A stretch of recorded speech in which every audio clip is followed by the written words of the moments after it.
Vous découvrez ce lieu en plein jour qui, la première semaine de juillet, depuis quelques années déjà, abrite le soir, comme vous venez de le voir, le festival de musique classique de Galière. Un festival assez remarquable et surtout qui est porté par ce lieu magique dans lequel nous sommes, le mât de la Brune. Avec moi, Claudine Leclerc, la présidente de ce festival, et qui en est aussi à l'initiative. Qu'est-ce qui vous a poussé à imaginer ce festival?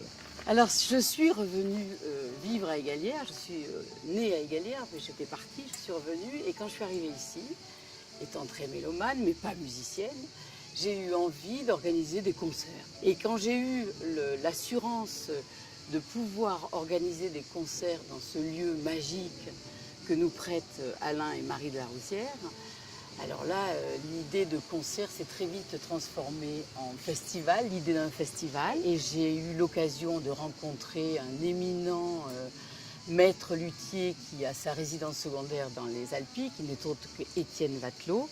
Ça a été la chance du festival. On avait tous les atouts pour faire de très belles rencontres musicales, mais avec l'apport d'un monsieur comme Étienne Vatelot, on a gagné des années parce qu'il nous a fait entrer tout de suite dans le cénacle de ce qu'il y a de mieux dans la musique actuelle. Ça m'a permis de faire venir des cordes. C'est ce que je lui ai demandé la première fois. Est-ce que vous pouvez m'aider à faire venir des cordes, vous qui connaissez si bien tous ces grands violonistes, ces grands violoncellistes? Évidemment, il m'a dit oui, il était tellement content. Et voilà, donc on est passé d'un récital de piano aux formations de musique de chambre. Mais ce qui fonctionne le mieux, c'est les trios, quatuors, quintettes. Voilà, pour le moment, on en est là. Qui est venu là déjà ici? Alors, on a eu des grands. On a quand même eu Renaud Capuçon, Nemanja Radulovic, Anne-Sophie Mutter. Des formations de musique de chambre exceptionnelles comme le Quatuor Modigliani, des grands pianistes, Franck Bralé. Demain soir, on a David Frey qui arrive, David Kadouche, Katia Bunatichvili. Moi, j'ai voulu faire découvrir des grands artistes, des grands interprètes. Pourquoi? Parce que quand ces gens-là jouent, interprètent la musique, qu'on connaisse pas, qu'on dise j'aime pas la musique classique, tout le monde est conquis.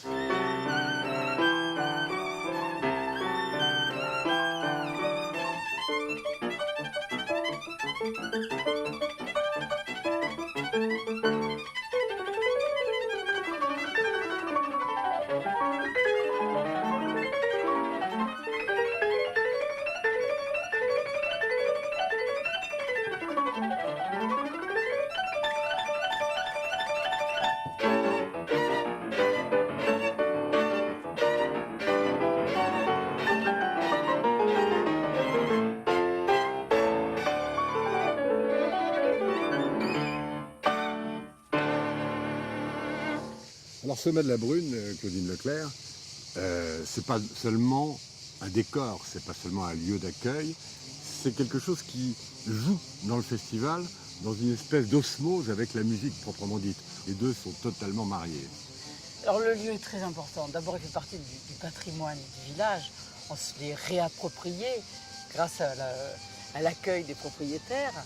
Et le lieu conditionne un peu la musique qu'on va y jouer.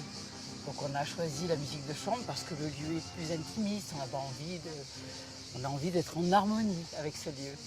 Et vous pouvez accueillir à peu près 500 festivaliers. Oui, c'est ça. À peu près ça, on ne dépasse pas 500. Parce que les conditions ne seraient pas optimum.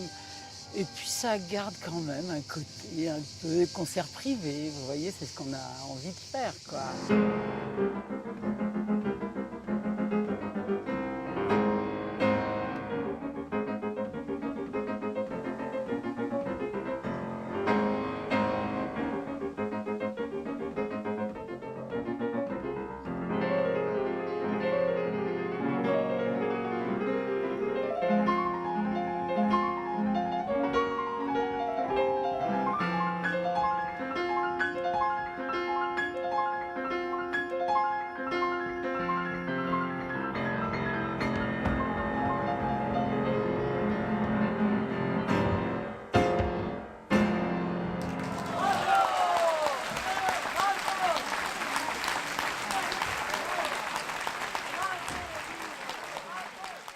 La particularité, Claudie Leclerc, de ce festival, c'est que ça n'est pas simplement un concert entre 21h et minuit, c'est une soirée complète et c'est d'abord le travail de dizaines et de dizaines de bénévoles, ce qui est formidable pour un festival de cette nature.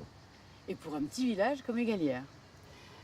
Donc on a une cinquantaine de bénévoles qui sont présents aux 4 soirées, qui se chargent de l'accueil, des mélomanes, d'organiser. Il y a un pique-nique chic d'ailleurs. Donc ils installent les tables, ils s'occupent des buffets, ils servent les gens à table, ils s'occupent de tous les petits travaux qui sont obligatoires pour l'organisation d'un festival. Qui sont ces bénévoles Ces bénévoles, ce sont au début, c'était des amis proches. Et puis petit à petit, ils se sont cooptés entre eux. Ils sont maintenant une cinquantaine. Ils sont tous habillés en blanc. Et chaque année, ils ont une écharpe de couleurs différentes qu'on leur offre au début du festival. Alors c'est toujours la surprise. Il y a les paris qui courent sur la couleur que va avoir l'écharpe cette année. Et ça met une ambiance, et ça nous a permis de fédérer autour de ce festival des gens qui ne se connaissaient pas autrement, qui se sont retrouvés autour de la musique. Alors, deuxième originalité de ce festival, c'est également conférence, animation, avant le concert proprement dit. C'est ça l'originalité. Oui, c'est ça.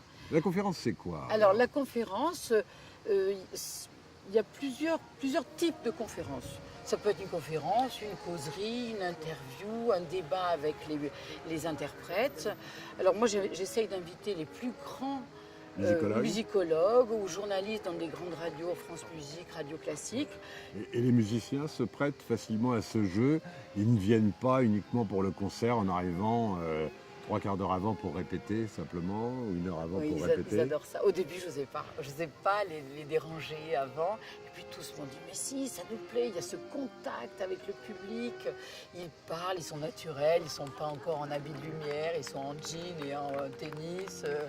Ils viennent juste de répéter et ils sont ravis de faire partager aux gens qui sont très curieux de ça, qui leur demandent le pourquoi du comment de la chose et leur vie et comment ils ont appris la musique, enfin n'importe quoi. Mais ça rend la musique classique vivante. Parce que ce qui est difficile, vous savez, quand on gagne un concours comme ça, c'est que on joue des concertos, on joue des récitals, on rentre dans une espèce de solitude un petit peu. Et je crois que de nos jours, il ne faut pas encourager cette solitude-là. Et puis je ne crois pas que la musique soit synonyme de solitude. C'est le partage, c'est le besoin de communiquer, le besoin d'être ensemble. Sinon, ça peut être rapidement desséchant. Et le piano, c'est pas Frédéric Guy qui va me contredire, mais je vais te passer le micro. Mais on peut tenir un siège et même plusieurs sièges avec le répertoire du piano. Et donc j'espère que tu partages cette opinion. Évidemment. Alors, dernière originalité de ce festival, donc, en quelque sorte en 3 parties. Oui. La partie conférence, la partie concert, et puis la partie